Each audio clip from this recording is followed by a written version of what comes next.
حمد و ثنا تمام تر کبریائی بڑیائی بزرگی برتری تمام تر عطائی شاہی کبریائی تمام تر تعریفات تسبیحات تحمیدات تکبیرات تحلیلات اللہ جل جلالہ رب العالمین احکم الحاکمین خالق کائنات مالک ارض و سما کی بابرکت اور ذات کے اور درود سلام آقا دو جہاں امام الانبیاء امام المجاہدین سید الاولین والآخرین خاتم النبیین رحمت للعالمین پیغمبر انقلاب پیغمبر اعظم امام الاعظم قائد اعظم حضرت محمد رسول اللہ صلی اللہ علیہ وآلہ وسلم کی بابرکت اور رحمتات کے لیے زیبقار میرے محترم معزز صدی ساتھیوں بھائیوں دوستوں،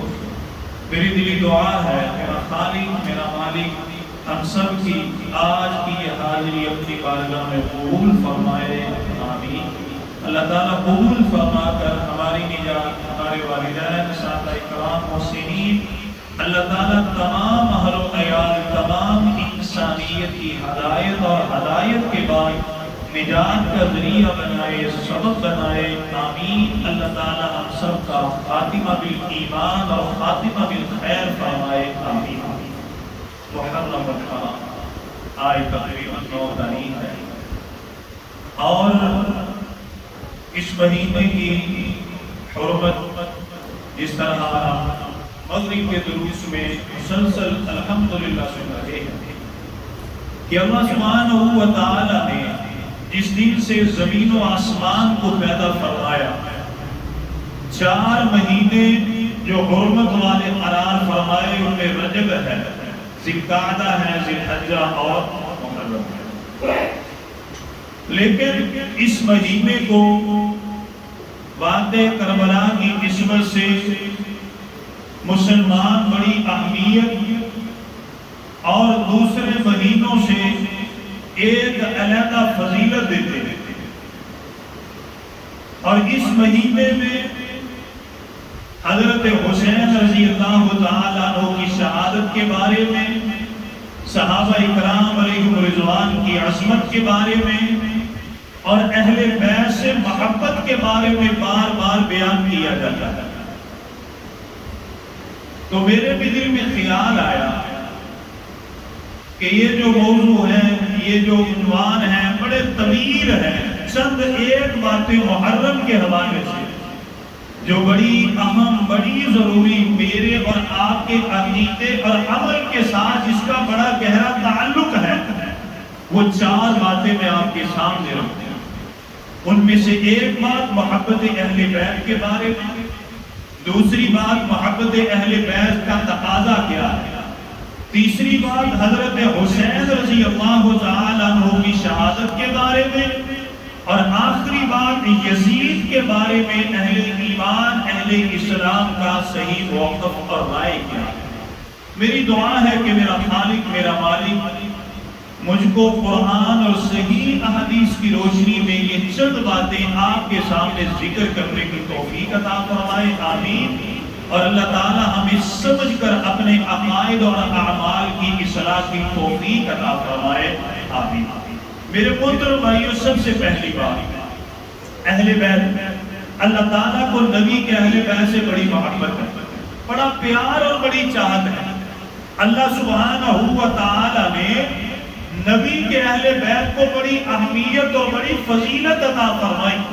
اللہ تعالیٰ فرماتے ہیں، جو کہ ہم نے آیت سورہ احزاب کی خطبہ میں سنی ہے، آیت نمبر 33 ہے، اللہ تعالیٰ فرماتے ہیں انما یرید اللہ لیذہب عنکم الرجس اہل البیت ویطہرکم تطہیرا، کہ اے میرے محبوب پیغمبر جناب محمد رسول اللہ صلی اللہ علیہ وسلم، اللہ سبحانہ و تعالیٰ کو آپ کے اہل بیت سے بڑی محبت ہے، بڑا پیار ہے، اسی لیے اللہ سبحانہ و تعالیٰ نے یہ ارادہ فرمایا کہ آپ کے اہل بیت کو دنیا اور آخرت کی پریشانیوں سے نجات عطا فرمائی جائے، ہر طرح کی نجات نجاست سے اور شیطان کے شر سے حفاظت عطا فرمائی جائے، وَيُطَهِّرَكُمْ تَطْهِيرًا، اور ان کو دنیا اور آخرت کی عزت، پاکیزگی اور طہارت عطا فرمائی جائے۔ میرے محترم بھائیو، وَيُطَهِّرَكُمْ تَطْهِيرًا سے مراد یہ ہے کہ میرے دل میں، آپ کے دل میں جو دنیا کی خواہش ہے، جو دنیا کے لیے پیار ہے، محبت ہے، میرے اور دل میں کبھی نہ کبھی کوئی گناہ اس کے لیے لذت پیدا ہو سکتی ہے، لیکن اہل بیت کے دل وہ ہے، اہل بیت کے گھرانے وہ ہے، اہل بیت ہستی وہ ہے کہ رب العالمین نے ہر طرح کی نجاست، ہر طرح کے گناہ سے آپ کو تطہیر اور پاکیزگی عطا فرمائی۔ اور ہاں یاد رکھیے، صحیح مسلم ہے، حدیث نمبر 6225 ہے، حضرت حسین رضی اللہ تعالیٰ عنہ بیان فرماتے ہیں، ہم اپنے نبی کے ساتھ ہیں، چلتے چلتے جب مقام غدیر کا ایک مقام آیا، میرے نبی نے فرمایا پڑاؤ ڈالا جائے۔ جب پڑاؤ ڈالا گیا، اللہ کے نبی صلی اللہ علیہ وسلم نے اپنے اصحاب کو جمع فرمایا، آپ نے یہ خطبہ بیان فرمایا، آپ نے فرمایا انما انا بشر یوشک ان یاتی ربی فاجیبا، آپ نے فرمایا اے میرے صحابہ، جس طرح آپ بشر ہیں، میں بھی آپ کی طرح ایک بشر ہوں۔ دعا کیجئے اللہ تعالیٰ اس عقیدے کو بھی سمجھنے کی توفیق عطا فرمائے۔ اللہ کے نبی نے فرمایا میں بشر ہوں، اللہ کے نبی نے فرمایا، قرآن نے فرمایا اللہ کے نبی بشر ہے، لیکن بعض مسلمان اسے ماننے کے لیے تیار نہیں۔ اللہ سب کو ہدایت عطا فرمائے، آمین۔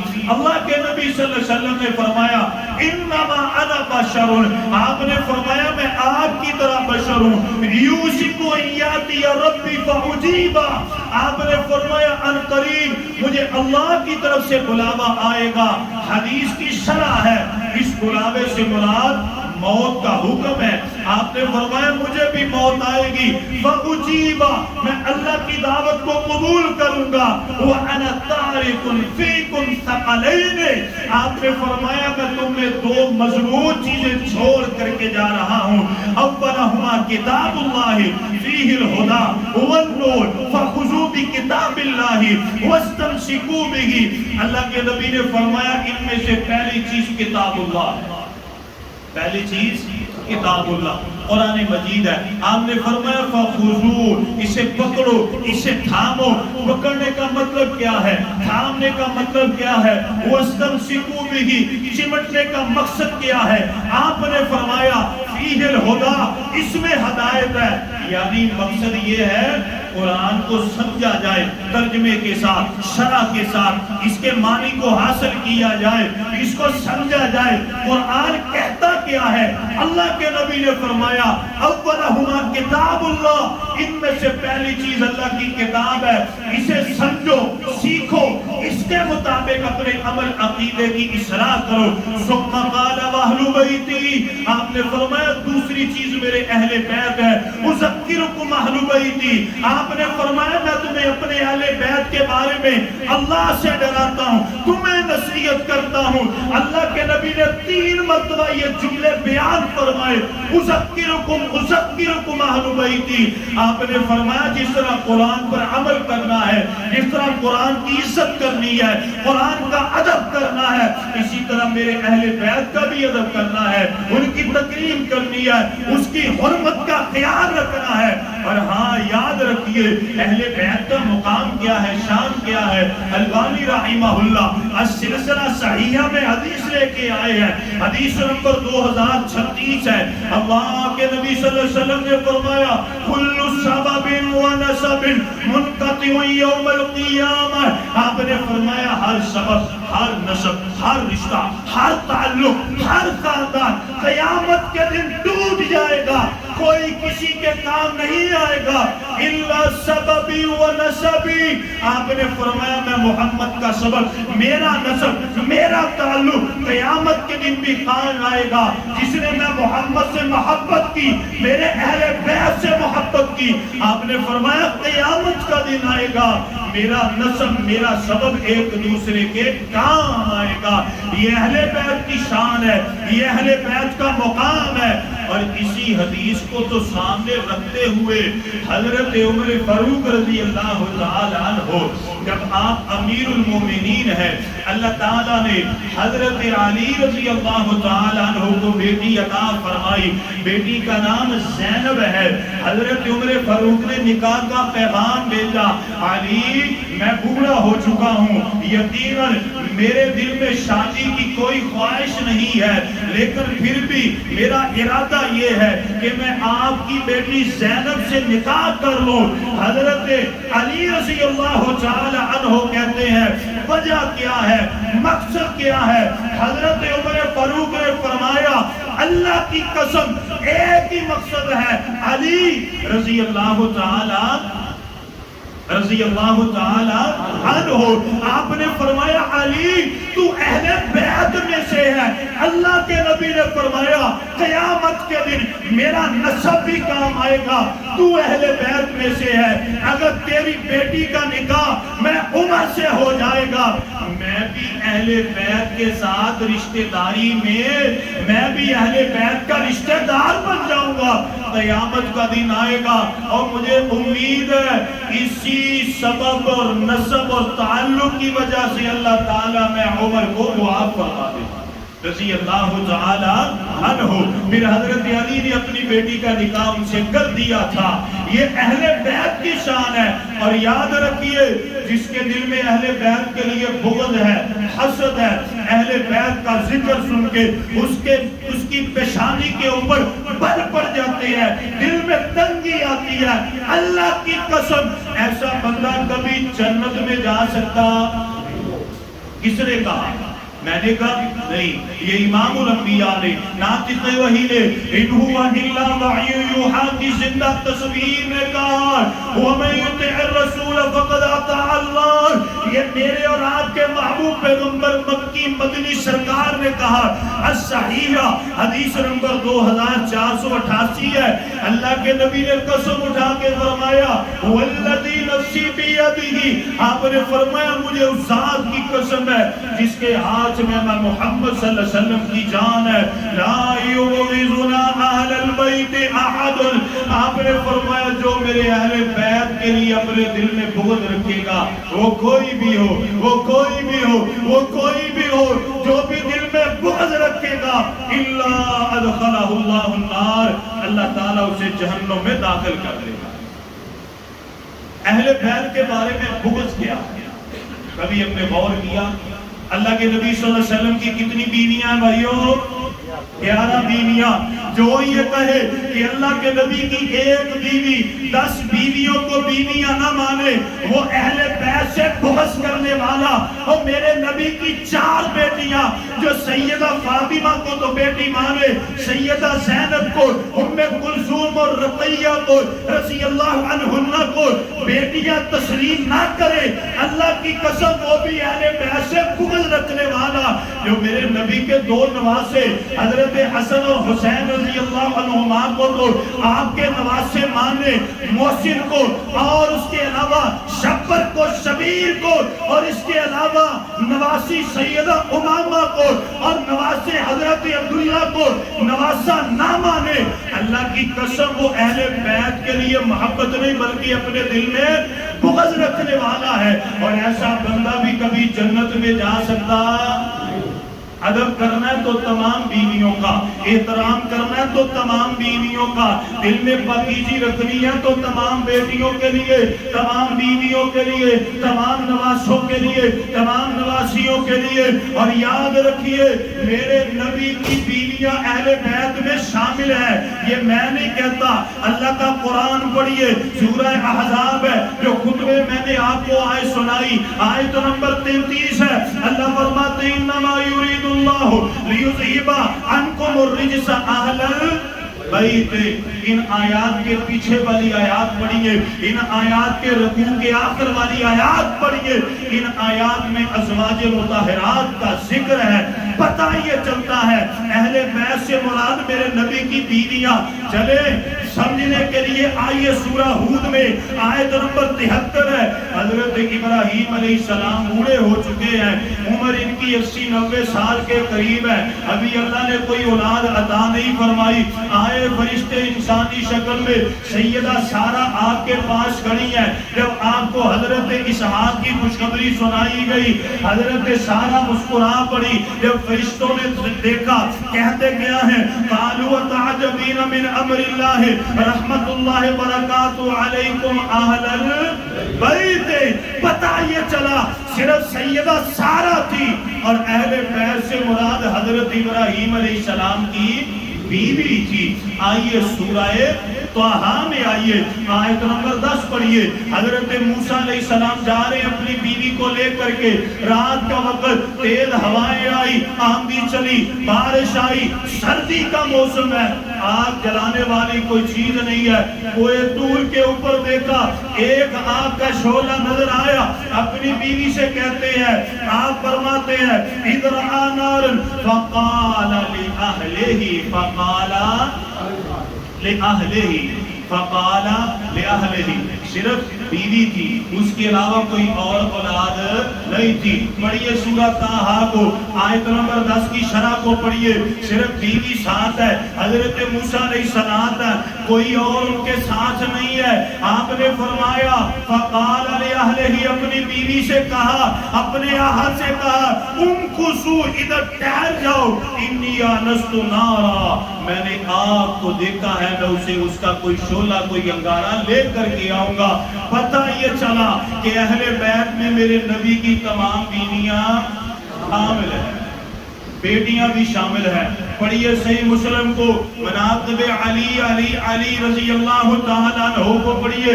سیدہ فاطمہ زہرا کی عظمت اور شان کے قصے پڑھیے, آپ حیران ہوں گے.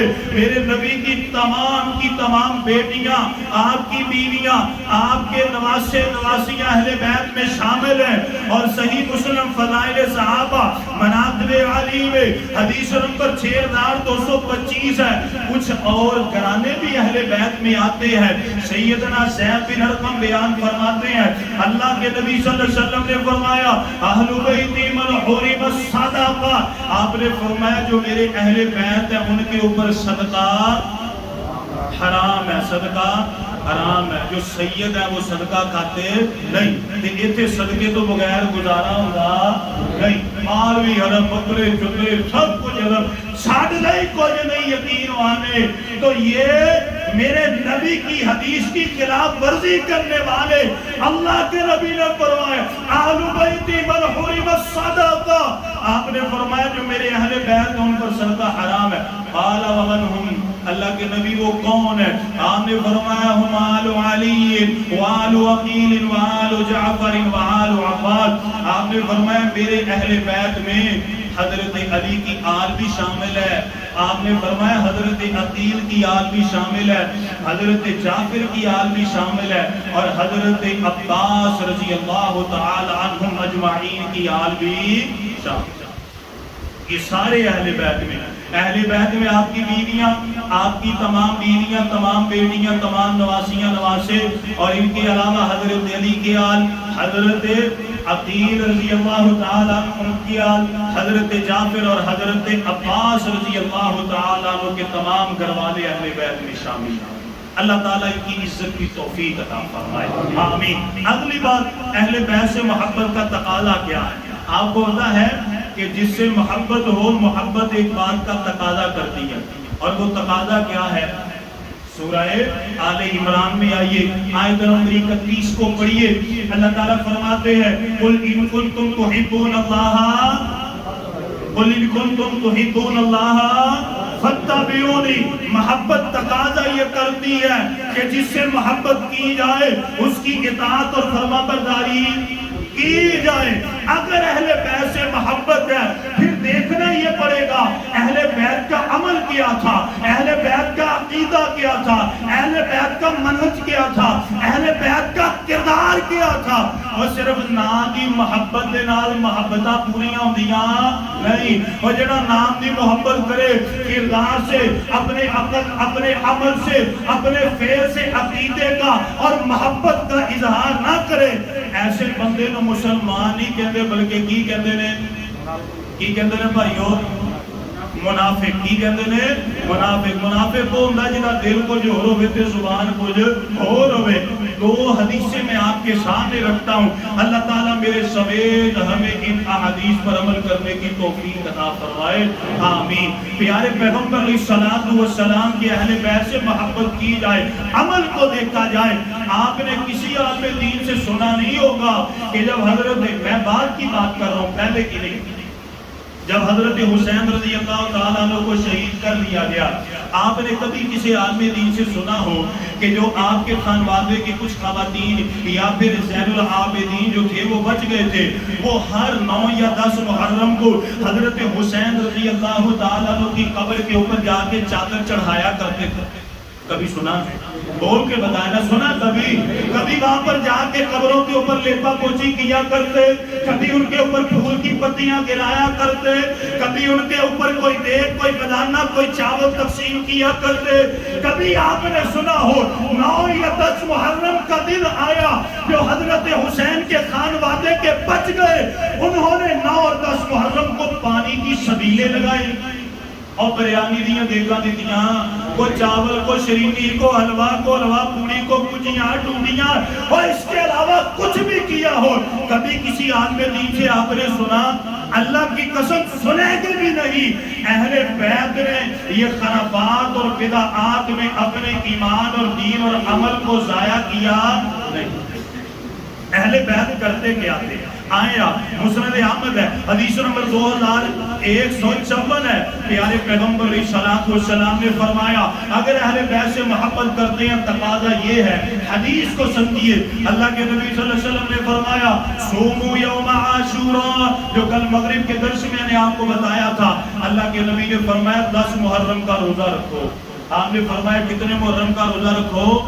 10 محرم کا. عرض کی گئی اللہ کے نبی 10 محرم کا تو یہودی بھی رکھتے ہیں. آپ نے فرمایا کیوں؟ عرض کی گئی اللہ کے نبی, اللہ تعالیٰ نے حضرت موسیٰ علیہ السلام کو فرعون سے نجات دی تھی, یہودی اس خوشی میں روزہ رکھتے ہیں. اللہ کے نبی نے فرمایا موسیٰ علیہ السلام تو میرے بھائی ہیں. آپ نے جب سنا پھر آپ نے فرمایا موسیٰ علیہ السلام تو میرے بھائی ہیں, وہ خالف الیہودا. آپ نے فرمایا ہاں اب ان کے عمل کی مخالفت کرو, صوموا قبلہ یومن او بعدہ یومن. آپ نے فرمایا 10 کے ساتھ 9 کو ملاؤ یا 10 کے ساتھ کتنے روزے رکھو. یہ کس کی سنت ہے؟ اہل بیت کی سنت ہے. اہل بیت 9 اور 10 کا روزہ رکھا کرتے, اہل بیت اس روزے کا اہتمام کیا کرتے. آپ صحیح بخاری کو پڑھیے یا صحیح مسلم کی روایت کو پڑھیے, اور صحیح مسلم میں 1134 ہے. اللہ کے نبی نے خواہش اظہار فرمائی. آپ نے فرمایا لئن بقیت الی قابل لأصومن التاسیۃ. آپ نے فرمایا اگر آئندہ سال میں محمد زندہ رہا صلی اللہ علیہ وسلم, آپ نے فرمایا میں 9 کا بھی روزہ رکھوں گا اور 10 کا بھی. یہ ہے اہل بیت سے محبت, یہ ہے اہل بیت سے محبت کا تقاضا. ایک ہم یہ جو 9 10 محرم میں خرافات کی جاتی ہیں, ہم ان سے اپنے آپ کو بچائیں. کرنا ہی کچھ بھائیو دل کرنا کچھ کریے تو کی کرنا ہے. روزے رکھنے نے کتنے رکھنے نے 2. جنہوں نے آج رکھا ہے اللہ تعالیٰ قبول فرمائے. اللہ تعالیٰ ان کا یہ روزہ اپنی بارگاہ میں قبول فرمائے. اللہ عزت عافیت برکت عطا فرمائے. اس روزے کے بدلے دنیا اور آخرت کی تمام بھوک پیاس پریشانیاں اللہ دور فرمائے. اور جنہوں نے نہیں رکھا کل کے ساتھ پرسوں کا رکھنے کی انشاءاللہ اللہ تعالیٰ آپ کو نبی کے اہل بیت سے جو محبت کا تقاضا پورا کرنے کے سلسلے میں ایک انعام عطا فرمائیں گے. وہ انعام کیا ہے؟ صحیح بخاری ہے, حدیث نمبر 3688 ہے. اللہ کے نبی صلی اللہ علیہ وسلم سے سوال کیا گیا, اللہ کے نبی متی الساعہ, قیامت کب آئے گی؟ آپ نے فرمایا تیری تیاری کیا ہے؟ صحابی عرض کرتے ہیں انی احب اللہ و رسولہ. اللہ کے نبی کوئی زیادہ سرمایہ نہیں ہے, لا شیء اور کچھ بھی نہیں ہے, ایک ہی عمل ہے, میں اللہ سے اور آپ سے بڑی محبت کرتا ہوں. اللہ کے نبی نے فرمایا خوش ہو جا, انت مع من احببت, تو دنیا میں جس سے محبت کرتا ہے قیامت کے دن اللہ تجھے اسی کا ساتھ عطا فرمائے گا. تو اہل بیت کا ساتھ چاہیے, اہل بیت کے امام کا ساتھ جناب محمد رسول اللہ صلی اللہ علیہ وسلم کا ساتھ چاہیے. انشاءاللہ ہم نے اس حدیث پر عمل کرنا ہے. اور آئیں ذرا تیسری بات سمجھنے والی, وقت بھی کم ہے, حضرت حسین رضی اللہ تعالیٰ عنہ کی شہادت کے بارے میں. حضرت حسین رضی اللہ تعالیٰ عنہ کی شہادت خبر کس کو دی گئی؟ اللہ کے نبی جناب محمد الرسول اللہ صلی اللہ علیہ وسلم حالت عالم بیداری میں دی گئی. حضرت حسین کی شہادت کی خبر کسے دی گئی؟ اللہ کے نبی جناب محمد الرسول اللہ صلی اللہ علیہ وسلم اور عالم بیداری میں دی گئی. آپ صلی اللہ علیہ وسلم الحمدللہ حیات تھے، زندہ تھے. حضرت ام سلمہ بیان فرماتی ہیں. صرف دو باتیں میں نے آپ کے سامنے رکھنی ہے. آپ سلسلہ حدیث صحیحہ حدیث نمبر 822 کو پڑھے تو آپ کو پتہ یہ چلے گا. حضرت ام سلمہ بیان فرماتی ہیں میں نے پیارے پیغمبر علیہ السلام کو دیکھا، اللہ کے نبی صلی اللہ علیہ وسلم کی آنکھوں سے آنسو جاری ہیں، آنکھوں سے آنسو جاری ہیں. اللہ کے نبی صلی اللہ علیہ وسلم نے گریبان چاک کیا، اپنے چہرے کے اوپر تماچے مارے. اللہ کے نبی نے ایرا وغیرہ کوئی کام کیا جو آج کے مسلمان کرتے ہیں وہ کیا نہیں. اللہ کے نبی صلی اللہ علیہ وسلم کی آنکھوں سے آنسو جاری ہے. میں نے سوال کیا، میں نے کہا اللہ کے نبی کیا بات ہے، آج پریشان ہے؟ سیدہ بیان فرماتی ہیں اللہ کے نبی نے فرمایا لقد دخل علی البیت ملک لم يدخل علی قبلها. اے میری پیاری بیوی، آج میرے پاس ایک ایسا فرشتہ آیا جو آج سے پہلے کبھی نہیں آیا. آپ نے فرمایا وقال لی ان ابنک ھذا حسین مقتول. اس نے آ کے مجھے بتلایا ہے یہ جو آپ کا بیٹا، آپ کا نواسہ حضرت حسین رضی اللہ تعالیٰ عنہ ہے، اس کو شہید کر دیا جائے گا. وَإِن شِئْتَ رَأَيْتُكَ مِن قُرْبَةِ الْأَرْضِ الَّتِي يُقْتَلُ بِهَا. اور ساتھ ہی فرشتہ یہ کہتا ہے اللہ کے نبی صلی اللہ علیہ وسلم اگر آپ چاہتے ہیں تو میں اس سرزمین کی آپ کو مٹی بھی دکھا سکتا ہوں. فَأَخْرَجَ بِهِ تُرْبَةً حَمْرَاءً.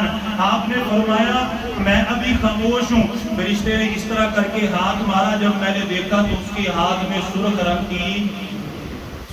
کی مٹی. ایک سوال میں آپ سے کرتا ہوں بھائیو، اور یہ حدیث بالکل ٹھیک ہے، البانی رحمہ اللہ اپنی کتاب میں لے کر کے آئے. آپ نے کبھی کسی عالم دین سے سنا کہ اس واقعے کے بعد میرے نبی، سب کے نبی، کائنات کے نبی، اللہ کے نبی صلی اللہ علیہ وسلم منبر پر چڑھے ہوں اور آپ صلی اللہ علیہ وسلم نے رو رو کے یہ واقعہ بیان کیا؟ کبھی سنا کسی عالم دین سے؟ کبھی سنا؟ یا میرے نبی نے منبر کے اوپر چڑھ کے کہا ہو، بیان فرمایا ہو میرے نواسے کو شہید کیا جائے گا، جو شہید کرنے والے ان پر اللہ کی لعنت، نبی کی لعنت، فرشتوں کی لعنت؟ میرے نبی نے کوئی ایسے جملے بیان فرمائے؟ اللہ کے نبی صلی اللہ علیہ وسلم کو اپنے نواسوں سے زیادہ پیار تھا یا مجھے یا آپ کو؟ اللہ کے نبی کو زیادہ پیار تھا نا، زیادہ محبت تھی. جب میرے نبی نے اللہ کی رضا کے اوپر اپنے آپ کو راضی کر لیا، پھر میں اور آپ، پھر آج کے یہ چند مسلمان کون ہوتے ہیں کہ جو ہر سال اس منبر کے اوپر کھڑے ہو کر کے واقعہ کربلا کو من گھڑت بنا کر کے، مرچ مسالے لگا کے، نئی نئی کہانیاں بنا کے، مسلمانوں کے جذبات کو مجروح کر کے ایک ہی مقصد سامنے رکھتے ہیں کہ ہم نے مجمع کو بس رلانا ہے اور کچھ کرنا نہیں. جب میرے نبی نے بددعا نہیں کی، میرے نبی نے اس واقعے کو بار بار نہیں سنایا 9 یا 10 محرم کو، یا میرے نبی نے چند صحابہ کو جمع کر کے نہیں کیا، مجھے اور آپ کو بھی یہ کرنا چاہیے نہیں. شہادت کیا ہے؟ پتہ ہے شہادت کیا ہے؟ شہادت بہت بڑا اعزاز ہے. شہادت تو ایک انعام ہے، شہادت تو ایک تمغہ ہے جس کے لیے میرے نبی نے اللہ تعالیٰ سے دعائیں کی ہیں. حضرت عمر فاروق نے دعائیں کی ہیں اور اللہ تعالیٰ نے فرمایا سورہ البقرہ میں آیت نمبر 164 میں اللہ شہداء کا مقام بیان فرماتے ہیں وَلَا تَقُولُوا لِمَنْ يُقْتَلُ فِي سَبِيلِ اللَّهِ بَلْ أَحْيَاءٌ وَلَكِنْ لَا تَشْعُرُونَ. آئیے سورہ آل عمران میں اللہ فرماتے ہیں بَلْ أَحْيَاءٌ عِنْدَ رَبِّهِمْ، بلکہ وہ تو اپنے رب کے پاس زندہ ہے اور اللہ میں رزق بھی عطا کرتا. شہادت تو مقام ہی ہے، لیکن چند ٹکوں کے لیے لوگوں نے شہادت کو بھی عظیم کر کے لوگوں کے سامنے. اور مجھے سب سے زیادہ افسوس ان لوگوں پر ہوتا ہے کہ جو لوگ ایسی باتیں سننے کے لیے اپنا خالص قرآن اور حدیث سننے کے لیے لوگوں کے پاس وقت احمد قصے کہانیاں میں بھی بڑا وقت ہے یقین مانی۔ اللہ تعالی ہمیں صحیح قرآن اور حدیث سننے اور سمجھنے کی توفیق عطا فرمائے، آمین۔ اور آخری بات یزید کے بارے میں اہل ایمان کا موقف کیا ہے؟ ان ایام میں یزید پر بڑی لعنت کی جاتی ہے کہ یزید میری پھوپھی دا منڈا نہیں ہے، یزید میری پھوپھی دا منڈا، میری خالہ دا منڈا میرا رشتہ دار نہیں آگا۔ اللہ دی قسم میرا کچھ نہیں لگتا، صرف میں آپ کے سامنے ایک بات رکھنا چاہتا ہوں کہ جب میرے نبی نے حضرت حسین رضی اللہ تعالیٰ عنہ کو جو شہید کرنے والے ان کے لیے بددعا نہیں کی تو میں بھی ان کے لیے بددعا، میرا حق بنتا کہ میں بددعا کیا بولے آگیا میں نہ کرے، اگر نہیں سمجھ لاتی پھر بندہ گل کرتا ہے۔ اللہ کے نبی صلی اللہ علیہ وسلم کو خبر دی کہ نہیں دی ہے خبر؟ اللہ کے نبی نے بددعا کی ہے جنہوں نے حضرت حسین کو شہید کیا۔ آپ نے کسی عالم دین سے سنا میں ادھر ہی 24 گھنٹے میرا فون نمبر بھی ہے لکھا ہوا، اگر کبھی کسی کو کوئی مسئلہ سمجھ میں آ جائے یا علم ہو جائے کہ میرے نبی نے بددعا کی ہے پھر میں بھی منبر پہ چڑھ کے بددعا کروں گا۔ میرے نبی نے حضرت حسین کو شہید کرنے والوں کے لیے بددعا کی۔ لوگ کرتے ہیں کہ نہیں کرتے بددعا؟ صرف ایک میں آپ کے سامنے حدیث رکھتا ہوں، ایک واقعہ بات ختم ہے۔ اللہ تعالیٰ فرماتے ہیں پیارے پیغمبر کی حدیث ہے، صحیح بخاری میں حدیث نمبر 1393، پیارے پیغمبر علیہ السلام نے فرمایا لا تسبوا الاموات فانهم قد افضوا الى ما قدموا۔ آپ نے فرمایا جو فوت شدہ ہیں ان کو گالیاں، ان کو گالی، یزید زندہ ہے کہ فوت ہو چکا ہے؟ اللہ کے نبی کی حدیث آپ نے فرمایا جو فوت شدہ ان کو گالیاں نہ دو، جو کچھ بھی کیتا وہ دی جزا سزا کتنے پہنچ گئے اللہ کے قرب۔ بات ختم ہو گئی۔ حضرت امام احمد بن حنبل رحمہ اللہ آپ سے سوال کیا گیا، یہ واقعہ خود میں نے ان کی کتاب میں الحمدللہ پڑھا، میں نے خود پڑھا، ان سے سوال کیا گیا آپ کا یزید کے بارے میں کیا موقف ہے؟ آپ نے فرمایا کائنات میں یزید کے بارے میں 3 گروہ ہیں۔ کتنے گروہ ہیں بھائیوں؟ آپ نے فرمایا 3 گروہ ہیں، 2 گروہ گمراہ ہیں، 1 حق پر ہے۔ سوال کیا گیا جو 3 گروہ ہیں، 2 گمراہ 1 حق پر، کون کون ہے؟ آپ نے فرمایا جو یزید پر لعنت کرے وہ بھی گمراہ، جو یزید کے لیے رحمت اللہ کہے وہ بھی گمراہ، اور جو کہے یزید کا معاملہ کس کے ساتھ ہے؟ کس کے ساتھ ہے؟ آپ نے فرمایا وہ حق پر ہے، اور میں دعا کرتا ہوں اللہ مجھے اس جماعت میں شامل فرمائے۔ یہ حضرت امام احمد بن حنبل کی دعا ہے، اور جب سے میں نے یہ واقعہ پڑھا ہے میں بھی دعا کرتا ہوں کہ یا اللہ مجھے بھی اس گروہ میں شامل فرما جو کہتا ہے کہ یزید کا معاملہ۔ اللہ تعالیٰ ہمیں اس بات کی سمجھ عطا فرمائے، اللہ تعالیٰ ہمیں اہل بیت کی محبت عطا فرمائے، اہل بیت سے محبت کے جو تقاضے ہیں اللہ تعالیٰ وہ پورے کرنے کی توفیق عطا فرمائے۔ اللہ تعالیٰ زندہ رکھے ہمیں محبت اہل بیت پر، اسلام پر زندہ رکھے، اور جب موت آئے کسی عقیدے اور منہج پر آئے، اور جب قیامت کا دن آئے اللہ تعالیٰ ہمیں اہل بیت کے امام جناب محمد رسول اللہ صلی اللہ علیہ وسلم کا ساتھ نصیب فرمائے۔ آمین وآخر دعوانا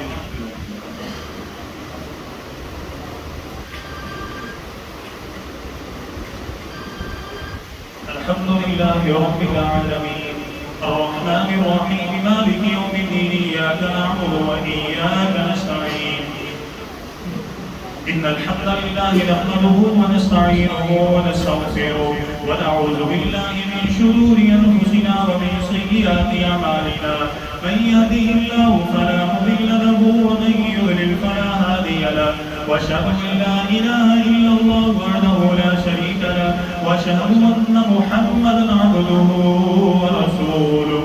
میرے محترم بھائیو، آج کے خطبہ میں ہم نے 4 چیزیں الحمدللہ سمجھی ہیں۔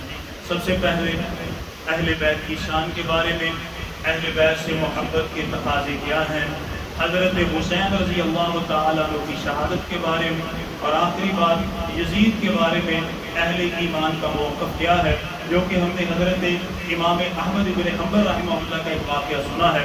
اللہ تعالیٰ ہمیں قرآن اور صحیح حدیث پر عمل کرنے کی توفیق عطا فرمائے، آمین۔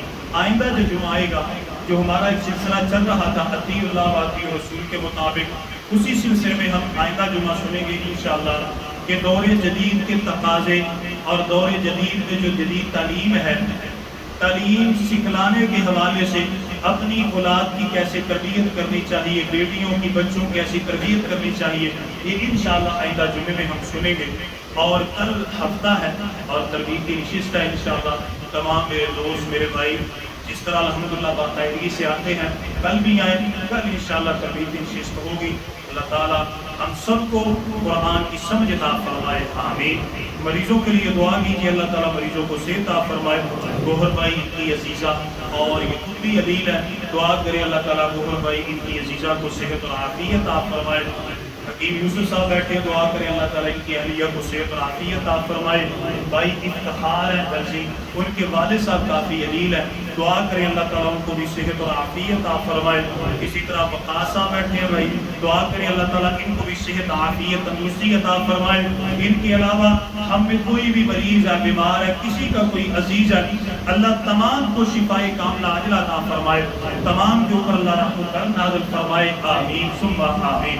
ان اللہ وملائکتہ یصلون علی النبی یا ایھا الذین آمنوا صلوا علیہ وسلموا تسلیما اللهم صل علی محمد وعلى آل محمد كما صليت على إبراهيم وعلى آل إبراهيم إنك حميد مجيد اللهم بارك على محمد وعلى آل محمد كما باركت على إبراهيم وعلى آل إبراهيم إنك حميد مجيد اللهم ربنا آتنا في الدنيا حسنة وفي الآخرة حسنة وقنا عذاب النار اللهم ربنا ظلمنا أنفسنا وإن لم تغفر لنا وترحمنا لنكونن من الخاسرين اللهم رب ارحمهما كما ربيانا صغيرا رب اجعلني مقيم الصلاة ومن ذريتي ربنا وتقبل دعاء ربنا اغفر لي ولوالدي وللمؤمنين يوم يقوم الحساب سبحان ربك رب العزة عما يصفون وسلام على المرسلين والحمد لله رب العالمين